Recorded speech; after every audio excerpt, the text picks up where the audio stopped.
भोलेनाथ को प्रसन्न देख करके मन विनोद करने की इच्छा से माता बोली कि हे महाराज, आज तो हम दोनों चौसर खेलेंगे। शिव जी ने प्राण प्रिय की बात को मान लिया और चौसर खेलने लगे। उसी समय मंदिर का पुजारी ब्राह्मण मंदिर में पूजा करने आया। माता पार्वती ने पुजारी जी से प्रश्न किया कि पुजारी जी बताओ, इस बाजी में हम दोनों में से किसकी जीत होगी। ब्राह्मण बिना विचारे जल्दी से बोल उठा कि महादेव जी की ही जीत होगी। थोड़ी देर बाद बाजी समाप्त हो गई और पार्वती जी की जीत हुई। पार्वती जी को बहुत गुस्सा आया और ब्राह्मण को झूठ बोलने का अपराध के कारण श्राप देने को चली। भोलेनाथ ने माता पार्वती जी को बहुत समझाया, लेकिन उन्होंने ब्राह्मण को कोढ़ी होने का श्राप दे दिया।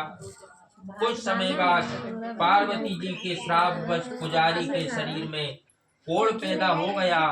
वह बहुत अधिक दुखी रहने लगा। पुजारी जी को श्राप का कष्ट भोगते हुए जब बहुत दिन गुजर गए, तब एक दिन देवलोक की अप्सराएं शिव जी का पूजन करने के लिए उसी मंदिर में पधारी। पुजारी के कोढ़ के कष्ट को देख करके उनको बड़ी दया आई। उन्होंने उसे रोगी होने का कारण पूछा। पुजारी ने निसंकोच सारी बात उन्हें बता दी। वे अप्सराएं बोली कि हे पुजारी जी, अब तुम अधिक दुखी मत हो, भगवान शिव तुम्हारे सारे कष्टों को दूर कर देंगे। तुम सब बातों में श्रेष्ठ 16 सोमवार का व्रत भक्ति पूर्वक विधि विधान से करो। पुजारी जी ने कहा कि हे अप्सराएं, मैं आपको नमस्कार करता हूँ, परंतु मुझे 16 सोमवार व्रत की विधि संपूर्ण से बताइए।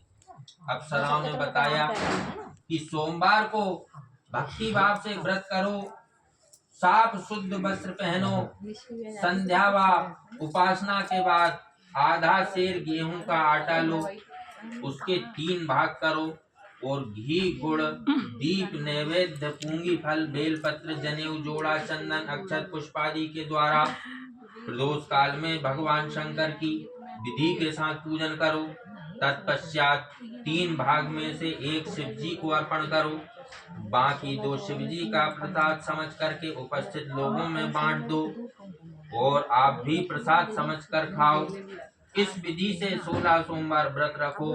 17वें सोमवार को पाव सेर पवित्र गेहूं के आटे की बाटी बनाओ, उसमें घी और गुड़ मिलाकर के चूरमा बनाओ, भगवान भोलेनाथ को भोग लगा करके उपस्थित भक्तों में बांट दो। इसके बाद कुटुंब सहित प्रसाद लो तो शिव जी की कृपा से उसकी सभी मनोकामना पूर्ण हो जाती हैं। ऐसा कहकर अप्सराएं स्वर्ग को चली गई।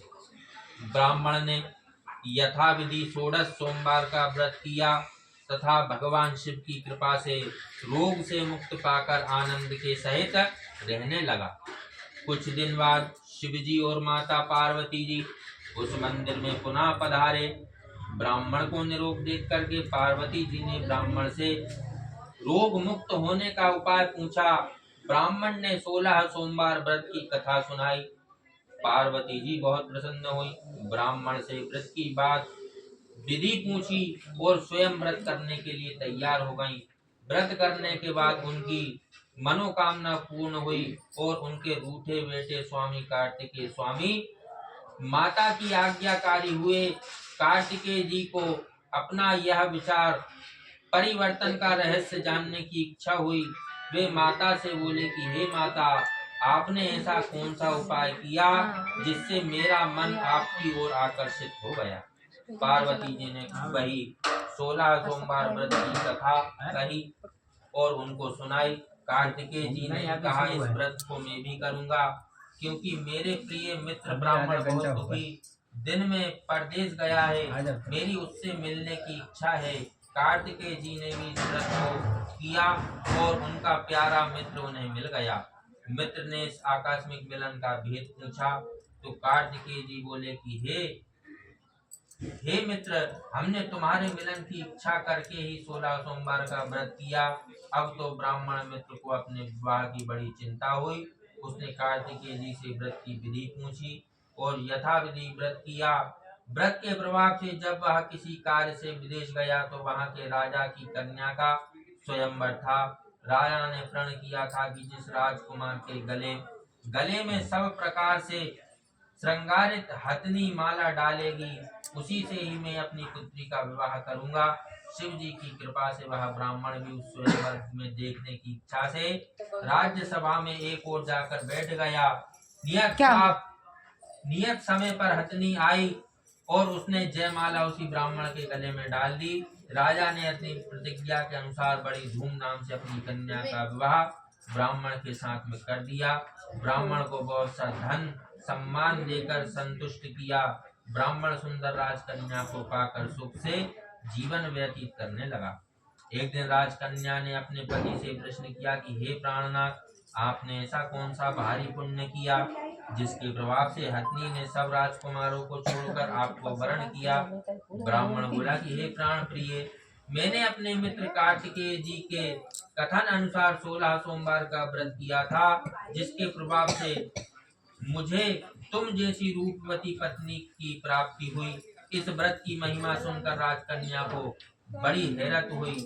वह भी पुत्र की कामना से इस व्रत को करने लगी। शिव जी की दया से गर्भ में एक अति सुंदर बालक उत्पन्न हुआ। धर्मात्मा विद्वान पुत्र माता पिता और पिता उस देव पुत्र को पाकर के अधिक प्रसन्न हुए, उसका पालन पोषण करने लगे।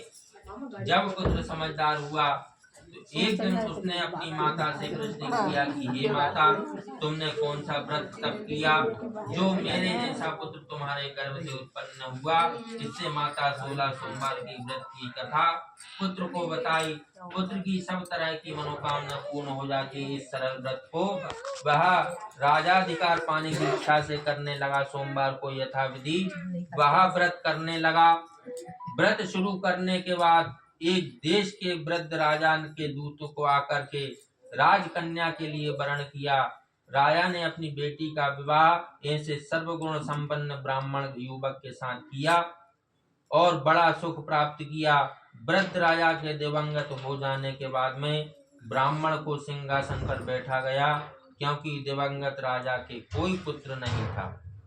इति स्कंद पुराणांतर्गत 16 सोमवार व्रत की कथा। बोलिए सदाशिव शंकर भगवान की जय, पार्वती मैया की जय।